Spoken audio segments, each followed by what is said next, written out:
Happy Tulip Tuesday. This is the day we share timely tips for the Tulip Pro. Today, talking about Snapdragons, stock, bells of Ireland.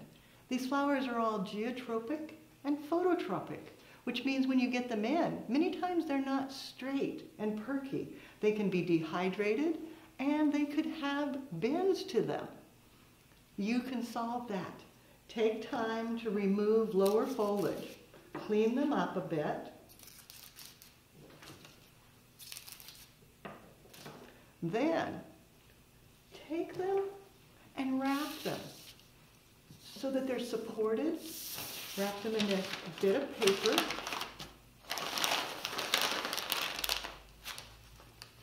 Tie that off loosely.